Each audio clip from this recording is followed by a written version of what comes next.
didn't think I'd be this emotionally distraught for an insect. So I finished reading Metamorphosis, and I need someone to geek out over this book with, to process my unprocessed thoughts with.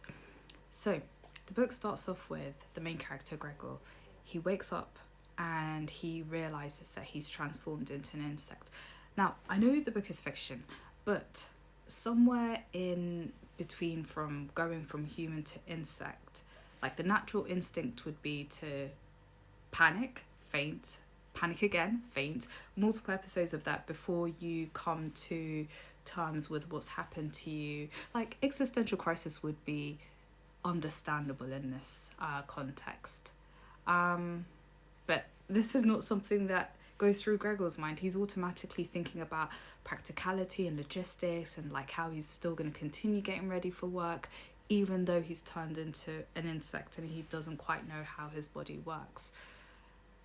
So the next thing is, because he hasn't turned up for work, his senior rocks up to his house, which is automatically red flags, because shouldn't there be some sort of boundaries when it comes to work and home?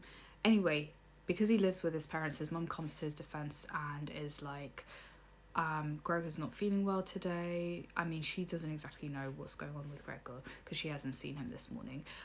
Mind you, we find out at this point that Gregor's always attended work. He's never called in sick. He's a great salesman.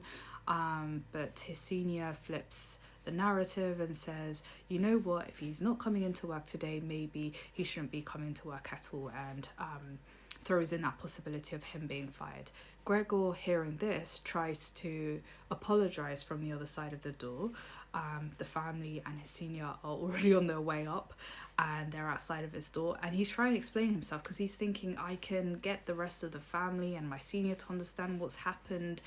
And it isn't only until a while later that it dawns on them and him, one, that they don't understand him, and number two, all they can make out is, well, his senior correctly puts some animal sounds coming from behind the door.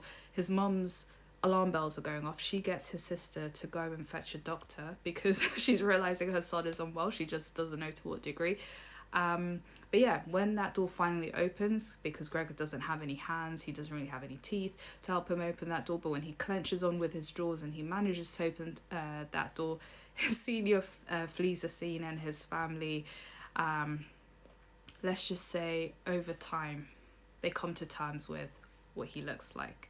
Although initially they had reacted like they were to an insect of his kind. His dad had got the newspaper, I guess, to probably bash him with it, and his mum had opened the window. But over time, I don't know for what time duration, because the entire family, his sister and his two parents, decide that they're no longer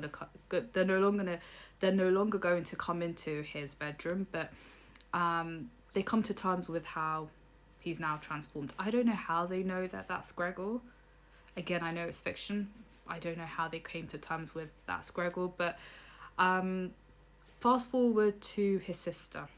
So his sister, I don't know how she's able to intuitively just tell what he needs as an insect. Like I said, it's very dystopian. Gregor's automatically got used to the fact that he's an insect. He's got used to his feelers, his tiny little legs, and he realises he's more comfortable walking on the walls. But his sister's able to intuitively pick up on what he likes and doesn't like as an insect. She's realised that because of the trail that he leaves around when he crawls around, she's realised that he needs more space. So she gets, with the help of his mum, to move out most of his previous belongings out from the room so that there's more space. With that being said, there's a portrait of a woman on his room. I don't know what the significance of that woman is, but for some reason, mind you, his mum hasn't seen him for some time because she still hasn't come to terms with what her son looks like, Gregor the insect. But he decides to throw himself onto that portrait, plaster himself onto it. His mum sees him for the first time in a while. She naturally reacts and leaves the room, and then ends up fainting in the living room. And then his sister goes to try and get her to come round. And Dad, who had... Oh, I forgot to mention at this point, Gregor was the sole breadwinner of this family. His dad had retired 5 years ago. his mum hadn't been working. His sister had also not been working, so he was a sole breadwinner.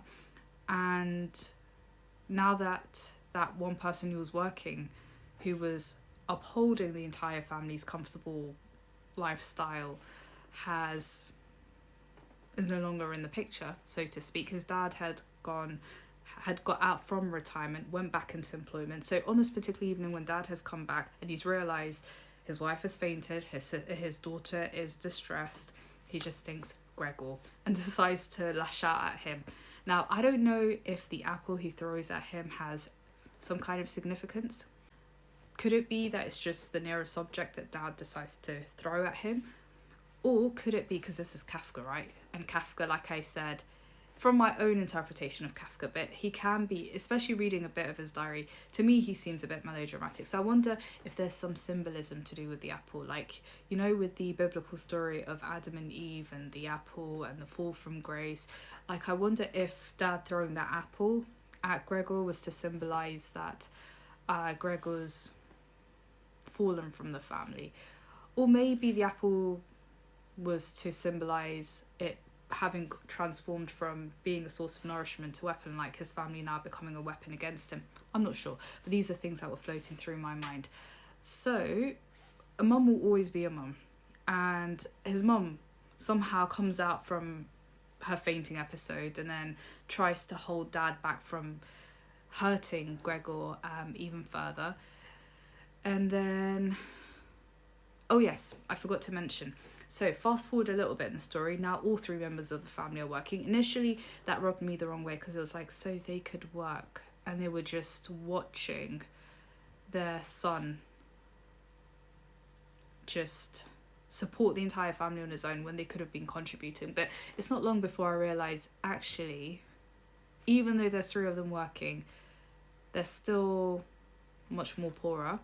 Like, they've gone from enjoying their time in the living room in the evenings, just laughing and enjoying themselves, to now having to get 3 more tenants to move in with them to help with the finances. They've gone from having a maid, a chef, and I think a cleaning lady, to now being the ones that are serving the tenants. And I think it was only towards the end that it really hit me that he was living vicariously through his sister. So Gregor, we know everything that's happening around him, happening to him, but we don't really get an insight to how he's feeling. He's not really in touch with his feelings. He's a very practical guy. But it becomes very clear that he was living vicariously through his sister, because in the very few, or maybe I think it was the only occasion where he's actually thinking about the future, it's about him thinking about maybe if he gets back to being a human and he's able to become, return to being a salesman, he can gift his sister that gift of attending the conservatory / music school and being able to pick up, I can't remember which instrument she wanted to learn, but give her that gift of being able to do that. So it's not up until the end when he actually hears his sister playing the violin and he comes out from the room that, of course, the tenants are not quite used to Gregor the insect, and so they naturally react and they decide, oh, we're no longer going to be living here. Matter of fact, we're leaving immediately, we're not paying the rent. I'm quite aware that my thoughts are scattered all over the place. But coming back to his sister, you don't really, maybe it's just me, but I hadn't really picked up on the emotional toll that her brother being in the insect form had on her up until this point, because she has a conversation out loud with dad about maybe it's time that we get rid of it. She's no longer referring to her brother as her brother. It has become it. The insect is now it. And so that conversation, her chasing, I don't know if she was chasing him into his room, but she did lock that door, she bolted it shut. And I feel like maybe it's in that moment, because to me personally, he was vicariously living through his sister. And the moment that she has disconnected from him, I think the emotional willpower to continue living had died, and I feel like his body just physically followed suit. Although it was probably a long time coming, because he's an insect. I don't know how long an insect of his type lives. He was also gradually becoming malnourished. He wasn't really touching the food that she would be kicking in and brimming out towards the end. I guess the question I had coming out from this book is, if everything that you have to offer two people disappear, how much of how they see you as the individual that you are remains? But I guess it's kind of difficult because one, Gregor the insect couldn't communicate, so there was already that communication barrier. And two, he wasn't physically the form that they were used to, so yeah. I don't know, the book was so dystopian.